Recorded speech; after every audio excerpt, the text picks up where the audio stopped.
Hello students, good morning to all. मैं आपसे बात कर रहा था फ्रेंच रिवॉल्यूशन पर, जिस पे मैंने 3 लेक्चर दे दिया है। लेक्चर 1, लेक्चर 2, लेक्चर 3, अभी लेक्चर 4। लेक्चर 4 में हम बात करेंगे the impact of French revolution. France की जो क्रांति थी उसका क्या इम्पैक्ट पड़ा समाज पर, क्या परिणाम हुए। युद्ध तो हो गया, लेकिन उसके क्या रिजल्ट आया। रिजल्ट स्टूडेंट्स ये आया, पॉइंट वाइज हम बात करेंगे, आपको भी समझ में आए।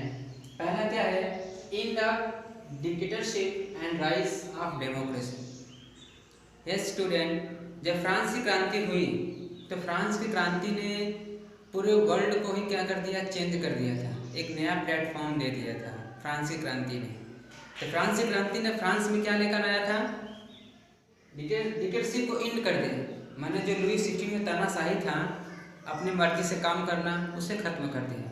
और वहाँ पर क्या लेकर आया, एक डेमोक्रेसी, नया संविधान बने, नए कॉन्स्टिट्यूशंस बने, नए कॉन्स्टिट्यूशन के हिसाब से नए नए उसमें सिस्टमेटिक सिस्टम लाया गया। तो इस तरह से हम देखते हैं, पहला end of dictatorship and the rise of democracy. Second point क्या है, changes in social, religious, economical and administrations. France की क्रांति ने क्या किया था, फ्रांस में नया समाज में क्रांति लाई थी। समाज में जो पहले का सिस्टम था, मानिए कि जो टैक्स था, 80% टैक्स देना पड़ता था समाज के व्यक्तियों को, और जो राजा और जो चर्च थे उनको टैक्स नहीं देना पड़ता था। अब ऐसा नहीं हुआ, अभी क्या है, सबको टैक्स देना पड़ेगा। तो ये चेंजेस आया था, समाज में सभी लोग फ्री रह सकते थे। सेकेंड क्या है, रिलीजियस, कोई व्यक्ति आराम से किसी भी धर्म को अपना सकते थे, धर्म में बड़ा परिवर्तन आया। नेक्स्ट क्या था, इकोनॉमिकल, जो आर्थिक व्यवस्था थी पहले, वो क्या हुई थी, इसमें सुधार आए, नए नए सिस्टम्स बनाए गए, जिससे क्या हुआ, अर्थव्यवस्था में सुधार किया गया। जो पहले सिस्टम था लुई 16 के समय में, वो चेंज हो गया, अभी नया सिस्टम वहाँ पर आया था फ्रांस में। इसमें क्या है, एडमिनिस्ट्रेशन, प्रशासन।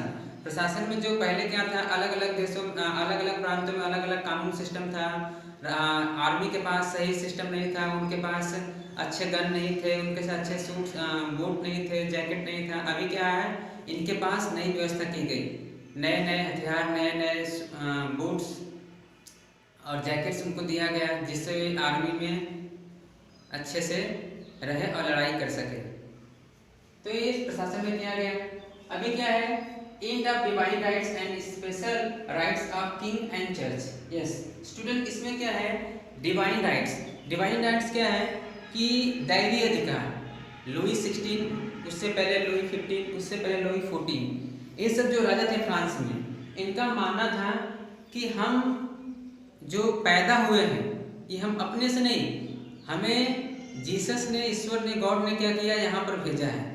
तो हम क्या करेंगे, यहाँ पर राज करेंगे, और जो हमारी बात है वही सत्य है, बाकी किसी के बात सत्य नहीं है। हम जो राजा जो बोलेगा वही बात सबको मानना है। तो यह डिवाइन राइट्स, ये खत्म हो गया फ्रांस में, क्योंकि फ्रांस की क्रांति ने इस फिलॉसफी को खत्म कर दिया, डिवाइन राइट्स का। And special rights of Kings and churches, जो स्पेशल राइट्स था कि हम डिवाइन हैं, हमें भगवान ने यहाँ पर भेजा है, तो हम यहाँ पे क्या करेंगे, कोई टैक्स नहीं देंगे। चर्च के जो व्यक्ति थे, पादरी थे, वे मानते थे कि मुझे जीसस ने यहाँ भेजा है लोगों को भलाई करने के लिए, तो मुझे टैक्स देने की कोई दरकार नहीं है।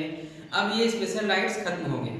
अब फ्रांस क्रांति ने टोटली चेंज कर दिया समाज को, राजा के सिस्टम को भी चेंज कर दिया, उनके फिलॉसफी को भी चेंज कर दिया, चर्च की फिलॉसफी को भी चेंज कर दिया। अभी क्या है, सबको इक्वालिटी में रहना होगा, चाहे वो किंग हो, चाहे वो चर्च हो, चाहे वो समाज का कोई व्यक्ति ही क्यों ना हो फ्रांस में। तो ये वहाँ पर आया। अभी आता है, हम बात करते हैं end of feudal systems and taxes. अभी आपको बता दूं कि फ्यूडल सिस्टम होता क्या है। स्टूडेंट्स, फ्यूडल सिस्टम क्या होता है हम बात करेंगे। जैसे आप देख रहे हैं, जैसे मान लीजिए फ्रांस है, ये मान लीजिए फ्रांस है। फ्रांस में कई प्रांत हैं, ठीक है, फ्रांस में कई प्रांत हैं। तो मान लीजिए इसमें जो व्यक्ति हैं, ये इसी बाउंड्री में ही रहेंगे। फ्रांस के जो ये प्रांत है, जो एरिया है, इस एरिया से इसमें ये इंटर नहीं कर सकते। यहाँ के जो व्यक्ति हैं ये इसी बाउंड्री में रहेंगे, यहाँ के जो व्यक्ति हैं इसी बाउंड्री में रहेंगे। माने यहाँ का व्यक्ति इसमें नहीं जा सकता, यहाँ का व्यक्ति इस प्रांत में नहीं जा सकता। यदि ऐसा करेगा तो क्या होगा, उसको मृत्युदंड दिया जाता था फ्रांस में। माने उसको यहीं पर आना पड़ेगा इन्हीं। जैसे देखिए, मान लीजिए प्रांत है, प्रांत सबसे ऊपर राजा है, राजा नीचे लैंडलॉर्ड एंड नोबल्स हैं। ये सब क्या कर रहे हैं, एक कॉमन पीपल को कंट्रोल में किए हैं, मतलब इसी प्रांत के अंदर रहेंगे। यही है फ्यूडल सिस्टम, जिससे जनता परेशान थी, ना तो ये यहाँ से आ सकते ना यहाँ से आ सकते, जिससे वे लोग को समस्याएं झेलनी पड़ रही थी। तो अब फ्रांस की क्रांति ने क्या किया, इस सिस्टम को खत्म कर दिया। अभी क्या आता है, reforms in tax system for boost of economy. Yes, क्या किया, जो टैक्स सिस्टम था उसमें सुधार किया गया। फ्रांस में जो टैक्सेस था वो क्या था, 80% का टैक्स था। माने ये कि 80% किसान देते थे, कॉमन पीपल, किसको, फर्स्ट स्टेट को, सेकेंड स्टेट को। लेकिन फ्रांस की क्रांति ने क्या कर दिया कि नहीं, जितना टैक्स मुझे देना है थर्ड क्लास के पीपल को, कॉमन पीपल को, उतना टैक्स राजा भी पे करेंगे, उतना टैक्स चर्च भी पे करेगा। समाज में इक्वालिटी आना चाहिए। तो फ्रांस की क्रांति ने ऐसा किया जिससे समाज की इकोनॉमिक्स अच्छे से बैलेंस बनी। तो ये क्या हुआ, समाज में इकोनॉमिक सिस्टम अच्छा आया। अभी क्या है, separation of executive, judiciary and legislature, कार्यपालिका, विधायिका और न्यायपालिका। फ्रांस की क्रांति में पहले क्या था, सभी एक ही में काम करते थे, क्योंकि राजा सारे पावर्स को अपने हाथ में कंट्रोल किया था। लेकिन फ्रांस की क्रांति ने डिसेंट्रलाइजेशन कर दिया, एडमिनिस्ट्रेशन को अच्छे से काम करें। जैसे कार्यपालिका का अलग काम है, उसका एग्जीक्यूटिव करना सही से, जुडिशरी का काम अलग है, उसका काम अलग हो गया। अभी क्या है, लेजिस्लेचर का काम अलग हो गया, क्योंकि उनका काम है अच्छे से सिस्टमेटिक करना। तो फ्रांस की क्रांति ने क्या किया, इन सब व्यवस्थाओं को अलग अलग कर दिया, जिससे समाज के अंदर किसी भी चीज़ का कोई प्रॉब्लम्स ना आए। अभी बात करते हैं फ्री फ्रॉम रिलीजियस। फ्रांस की क्रांति ने क्या किया, स्टूडेंट्स, पहले फ्रांस में जो लोग रहते थे वे केवल एक ही धर्म को मानने के लिए मजबूर थे। लेकिन फ्रांस की क्रांति ने लोगों को आज़ादी दी, वो किसी भी धर्म को वो अपना सकते हैं, एंजॉय कर सकते हैं बिना किसी प्रॉब्लम्स के। तो ये फ्रांस की क्रांति ने लोगों को एक नया प्लेटफॉर्म दिया था। अभी क्या है, सबसे महत्वपूर्ण देखिए इसमें क्या है, चर्च ओबे टू कॉन्स्टिट्यूशन। यस, पहले जो चर्च थे इनका जो आधिपत्य था समाज में, अभी क्या है, उनको फ्रांस का जो कॉन्स्टिट्यूशन है उसे मानना पड़ेगा। चाहे राजा हो, चाहे चर्च हो, चाहे कॉमन पीपल ही क्यों ना हो, सभी को कॉन्स्टिट्यूशन मानना पड़ेगा। तो इसमें जो चर्च है इनको कॉन्स्टिट्यूशन के जो रूल्स रेगुलेशन है इसे मानना पड़ेगा। ऐसा नहीं कि मैं चर्च का व्यक्ति हूँ तो मैं कॉन्स्टिट्यूशन को नहीं फॉलो करूँगा, ऐसा सिस्टम नहीं था। फ्रांस की क्रांति ने क्या किया, इसे चेंज कर और इनके मजबूर कर दिया कि आपको इसे फॉलो करना पड़ेगा, जिससे समाज में इक्वालिटी बना रहे। नेक्स्ट इसमें क्या है, people have right to replacement on the king post. Yes, पहले राजा जो था फ्रांस का, जितने भी राजा बने फ्रांस के, ये क्या थे, तानाशाही थे। माने उनका का नाम था डिवाइन राइट्स। मैं अपने से यहाँ पे नहीं आया, मैं राजा ने मुझे, ईश्वर ने मुझे, गॉड ने मुझे यहाँ भेजा है, तब मैं आपके ऊपर रूल कर रहा हूँ।